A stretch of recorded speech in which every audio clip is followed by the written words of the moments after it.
इस वक्त की बड़ी खबर उत्तर प्रदेश के महाकुंभ प्रयागराज से सामने आ रही है। आपको बता दें कि प्रयागराज महाकुंभ संगम तट पर भगदड़ मची है। कई श्रद्धालुओं की मौत की सूचना से पूरे प्रशासन में हड़कंप मचा हुआ है। मौनी अमावस्या के कारण करोड़ों की भीड़ जुटी थी महाकुंभ में। संगम तट पर अमृत स्नान से पहले देर रात 2 बजे यह भगदड़ हुई, जिसमें करीब 18 श्रद्धालुओं के जान गंवाने की सूचना मिल रही है। मौके पर मौजूद लोगों के मुताबिक करीब 50 लोगों की भगदड़ में जान गई है। अफवाह के चलते श्रद्धालुओं में यह भगदड़ हुई है। इस बीच कुछ महिलाएं जमीन पर गिर गई और लोग उन्हें कुचलते हुए निकल गए। सूचना पर संगम तट पर पहुंची 50 से अधिक एम्बुलेंस, घायलों को अलग अलग अस्पतालों में भेजा जा रहा है। संगम तट पर मौजूद श्रद्धालुओं ने बताया कि प्रशासन ने संगम तट की ओर जाने वाले रास्तों को बैरिकेड कर दिया था, जिसकी वजह से भीड़ एक जगह एकत्रित हो गई और महाकुंभ परिसर में बने अखाड़े के गेटों को भी बंद कर दिया गया था। प्रशासन की यह बड़ी चूक सामने आई है। प्रशासन का यह बड़ा फेलियर है। यह प्रशासन को पहले से पता था कि मौनी अमावस्या पर महाकुंभ में जनसैलाब उमड़ने वाला है। करोड़ों करोड़ों लोग वहां पहुंचने वाले हैं। उसको देखते हुए कोई भी व्यवस्था नहीं की गई। प्रशासन की यह बड़ी चूक और बड़ा फेलियर सामने आया है। ऐसे में वहां मौजूद श्रद्धालु पुलिस प्रशासन के फेलियर को साफ तौर पर बयान कर रहे हैं। श्रद्धालुओं का कहना है कि अगर प्रशासन बैरिकेड नहीं करता तो शायद इतनी बड़ी घटना सामने नहीं आती। वहीं श्रद्धालुओं का साफ तौर पर कहना है कि प्रशासन ने भीड़ को काबू करने के लिए लाठीचार्ज भी किया है और बलपूर्वक रोकने का प्रयास किया गया, जिसके चलते ये भगदड़ हुई है। वहीं बताया जा रहा है कि कुछ अफवाह फैलाई गई थी, जिसके बाद में यह भगदड़ मची। पुलिस ने बल प्रयोग किया। उसके बाद में भगदड़ ने और विकराल रूप ले लिया और लगातार लोग एक दूसरे के ऊपर कुचलते हुए निकल गए। ये बड़ा मामला महाकुंभ प्रयागराज से सामने आ रहा है।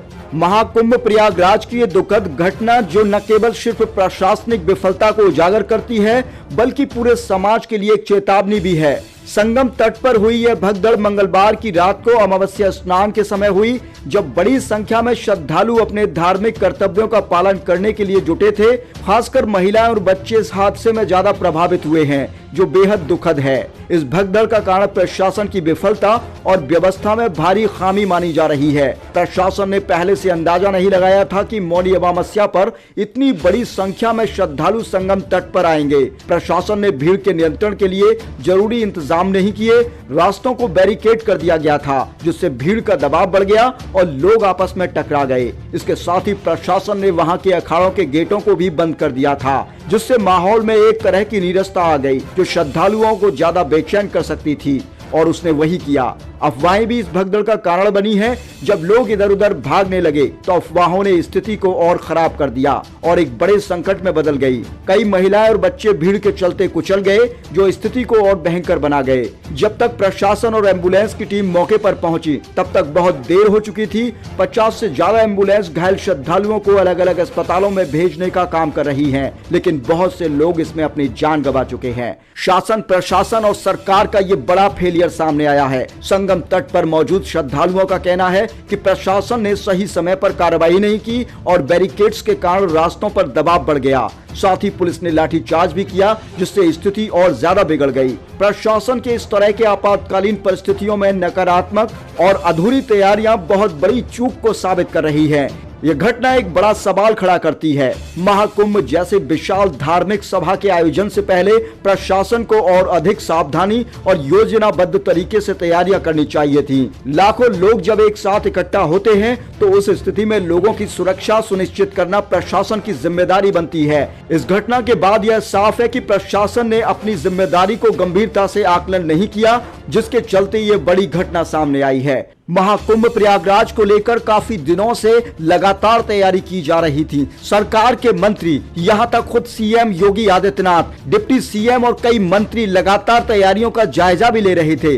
आपको बता दें कि सीएम योगी आदित्यनाथ द्वारा हेलीकॉप्टर से भी महाकुंभ का जायजा लिया गया था और प्रशासन यह अनुमान लगा रहा था कि मौनी अमावस्या पर सैलाब उमड़ेगा, लेकिन भीड़ के अनुसार तैयारियां नहीं की गईं, जिसका एक फेलियर और एक बहुत बड़ा फेलियर सामने आया है। इन तस्वीरों में आप देख सकते हैं साफ तौर पर किस तरीके से मौके पर भगदड़ मची थी और उसके बाद ये हालात यहाँ पर बने हुए हैं। ये सुबह का वक्त है जब संगम तट पर लोग अपने परिजनों के यानी कि मृतकों के शवों के पास बैठे हुए हैं। मूर्छित अवस्था में ये लोग बैठे हुए हैं और सोचने पर मजबूर हैं कि वह लोग महाकुंभ में आए क्यों थे।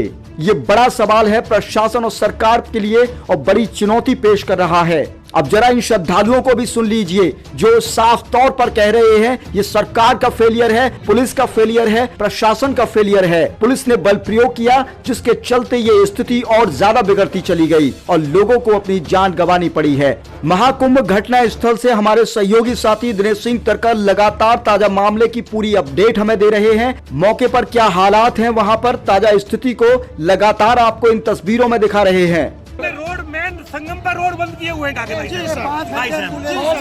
घंटे एम्बुलेंस खड़ा किया है और आइटम में टोटल ये पुलिस और प्रशासन की कमी है। भाई साहब इतनी मौतें हुई है यहाँ पे, क्या कहेंगे? 50 मौतें हुई है, एक भी अधिकारी नहीं आया कि कोई भी बड़ा अधिकारी आया हो यहाँ पे। मौतें हुई है, 200 आदमी कम से कम गायब है, उनकी कोई मालूम नहीं है। बाबा ये इतनी दुखद घटना है, क्या कहेंगे इसे लेकर? कितना बड़ा फेलियर है? दुख की बात है। इसमें जो है रात 1 बजे तक ये खुला था लेकिन यहाँ रोक दिया गया। रोकने में पब्लिक जो छोड़ी गई इधर इन्होंने घुसना दिया। यहाँ बेचारे 15-20 याद है कितनी दुखद घटना, बच्चा और तो जनानी सब मर गया है, बुरा हाल हो गया भैया, ऐसा हाल हो गया, बड़े दुख की बात है। अगर ये रास्ता खोल देते इधर से तो ये जो है पब्लिक चला जाता गंगा जी की तरफ, लेकिन यहाँ रास्ता रोक दिया गया, इस वजह से सारा हाल हुआ है भाई। शासन प्रशासन ने ये सभी रास्ते बैरिकेड कर दिए, बहुत बड़ा फेलियर निकल कर आ रहा है। फेलियर हो रहा है कि सारा रास्ते जो रोके गए हैं गंगा के, इसकी वजह से भगदड़ मची है। इसकी वजह से आदमी जो है जान गंवा बैठा, अपनी बच्चा बड़ा जवान बूढ़ा सब खत्म हो गया भैया। ये बहुत बड़ा दुख की बात हुई है इस कुंभ में। शासन प्रशासन का देखा जाए तो एक बहुत बड़ा ये फेलियर है। अगर ये रास्ते बैरिकेड नहीं किए जाते तो इतने लोग अपनी जान नहीं गंवाते। और ये सामने जो आश्रम बड़े भी अपने दरवाजे खोल देते। हाँ। चार बच्चे आते हैं, अंदर से दरवाजे नहीं खोले अपने, ये जितने ये खाड़े द्वारे बने पड़े। तो हमारे राजा वल्लभ निर्मोही में कम से कम 300 आदमी हमने अपने अंदर घुसाया है। हमारे बड़े महाराज जी का आदेश था सबको अंदर घुसाओ, सबको हमने अंदर घुसाया। लड़की है, एक लड़का है। फूल चंदा में इनकी पति है ना? हाँ, है इनकी पति। साथ में होंगे। क्या हुआ था? क्या नाम आपका? क्या हुआ था? नहीं सर, मतलब वो भगदड़ हो गया। नहीं घबराहट हो। आपके साथ कोई था? मेरे साथ में भाई भाभी है और साथ में बाड़ी के साथ हैं। अभी हाँ, अभी हम कौन बड़ा आपका? मेरे बड़े भाई हैं। क्या नाम है उनका? फूलचंद विश्वकर्मा।